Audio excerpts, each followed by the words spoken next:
Good evening and welcome to Englebrook Independent News Federal Crime Report. I'm Haylee Ficuciello. Tonight, we take you across Northeast United States, where federal prosecutors, Homeland Security Task Force, FBI agents, DEA investigators, ATF agents, Border Patrol personnel, and local law enforcement partners have announced major convictions, guilty pleas, indictments, and sentencings involving drug trafficking, child exploitation, firearm offenses, fraud schemes, kidnapping conspiracies, terrorism allegations, public corruption, illegal re-entry cases, and violent gang activity.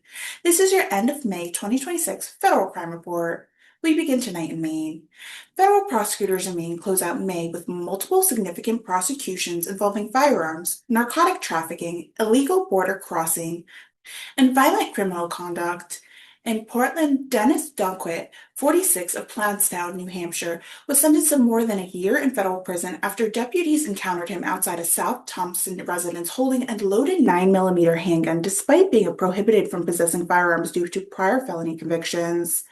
Federal prosecutors also secured the conviction of Ibrahim Ab Khan, a citizen of the United Kingdom, who admitted to entering the United States illegally after crossing through heavily wooded terrain near the Quebec border into Somerset County.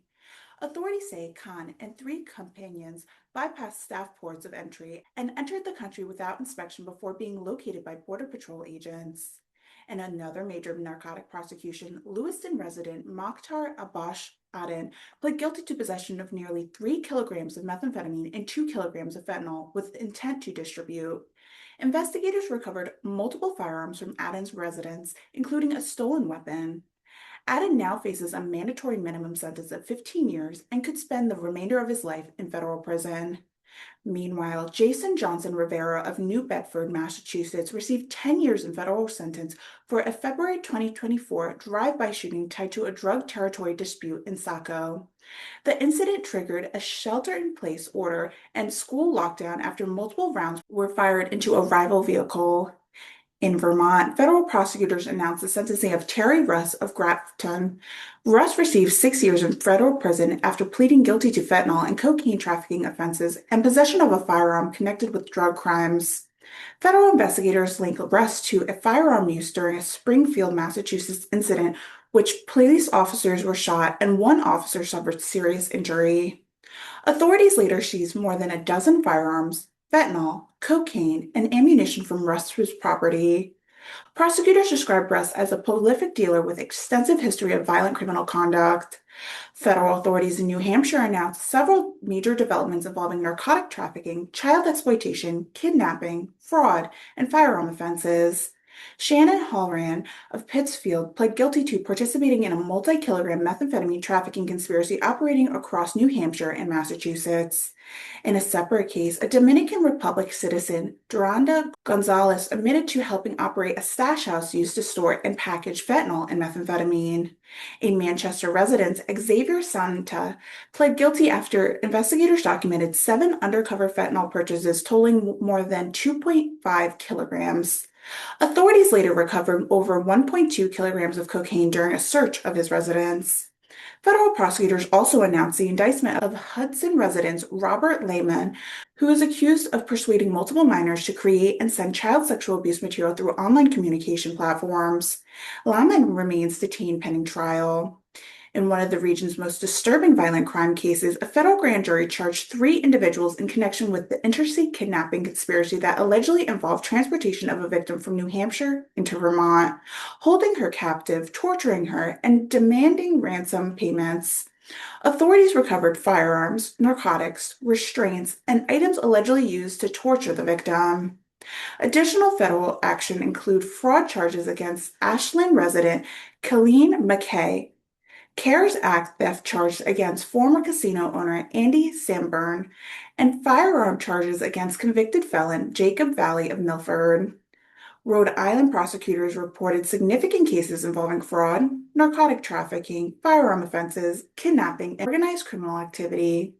Former telecommunication executive Adam Young and Harrison Jesuits pled guilty after admitting they provided services to overseas tech support fraud operation that victimized Americans across the country. Authorities say the scheme targeted elderly and vulnerable victims and generated millions of dollars in losses.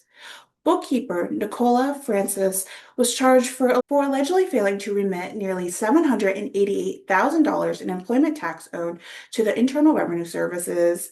Federal prosecutors also announced guilty pleas for convicted felon Luis Martinez and fentanyl trafficker Carlos Rodriguez.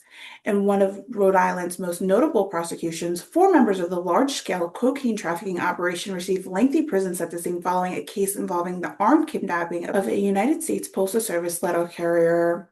Investigators uncovered evidence of cocaine shipments from Puerto Rico and ultimately secured convictions for kidnapping and narcotic trafficking offenses. Federal authorities additionally secure an 8-year sentence against Kareem Pures for participating in a murder-for-hire conspiracy targeting federal witnesses. Federal prosecutors in Connecticut continue aggressively enforcing efforts targeting fentanyl trafficking, child exploitation, illegal re-entry offenses, violent crimes, and financial fraud. New Haven resident Kristen Lopez pled guilty to trafficking fentanyl as a part of a major narcotic operation. Mexican citizen Julio Cesar Fernandez Salara admitted to illegally entering the United States after multiple prior removals and criminal convictions. Federal prosecutors also announced a guilty plea for Mario Renan Garcia Martinez, a Guatemalan national unlawfully residing in the United States who admitted to recording himself sexually abusing a sleeping child. The offense carries a mandatory federal prison sentence beginning at 15 years. In New Haven, William Rosario Lopez received a staggering 29-year federal sentence for a series of armed gas station robberies committing during the early months of COVID-19 pandemic. Meanwhile, Homeland Security investigators secured a guilty plea from Reginald Rogers after authorities discovered 21 kilograms of cocaine concealed in a hidden vehicle compartment.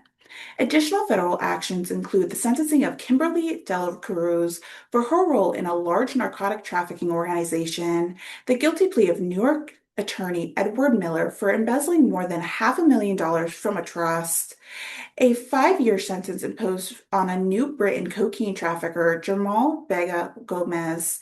Federal prosecutors in Massachusetts report major developments involving armed robberies, firearm trafficking, child exploitation, narcotic manufacturing, pandemic fraud, and voter fraud.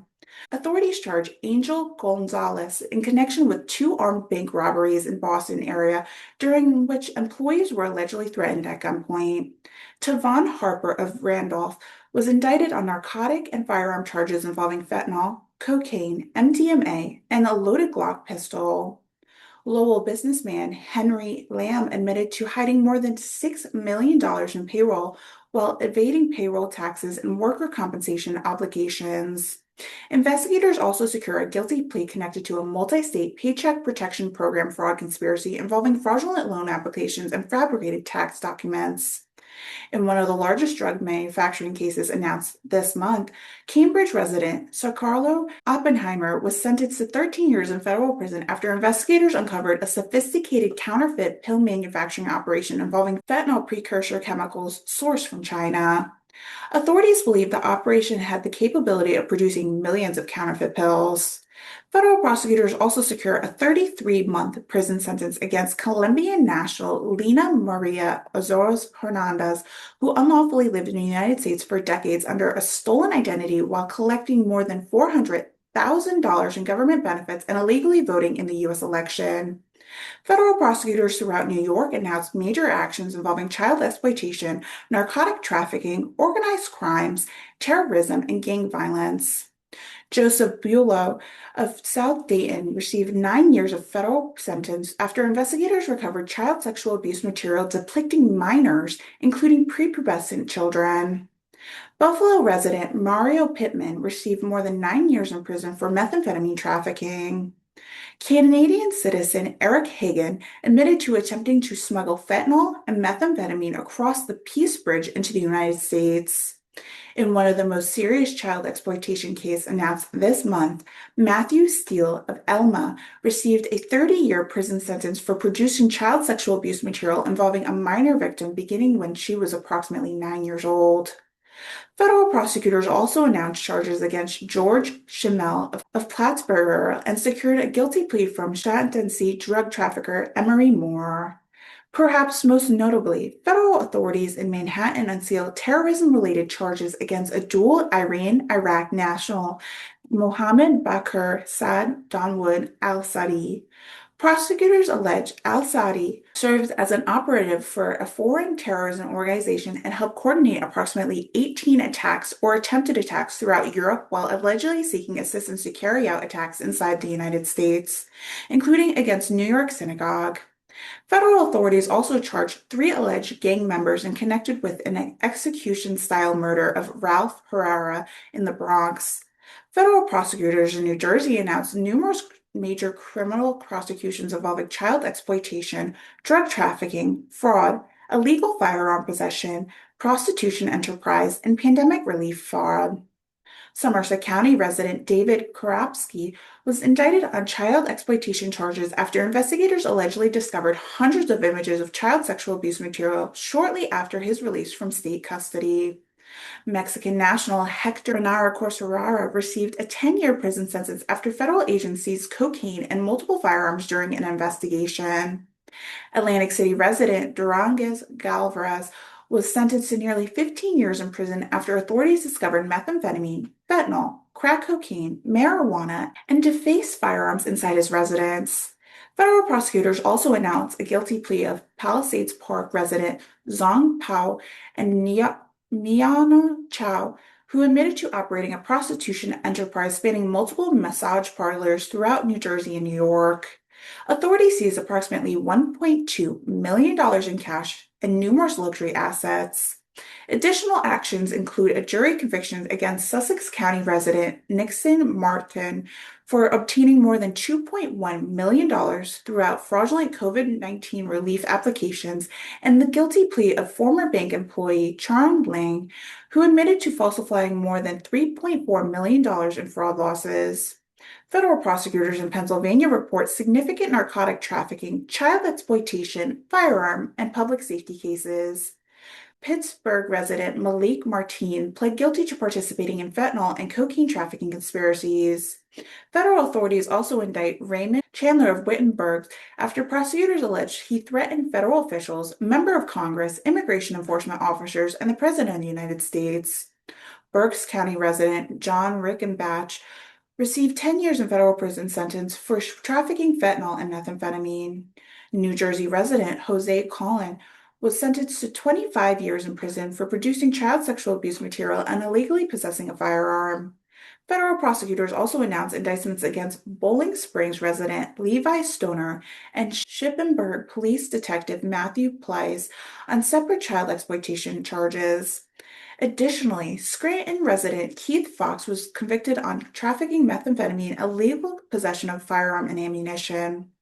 And finally, federal prosecutors in Delaware secured convictions in a large-scale pandemic relief fraud scheme involving more than $9 million in fraudulent disaster relief loans.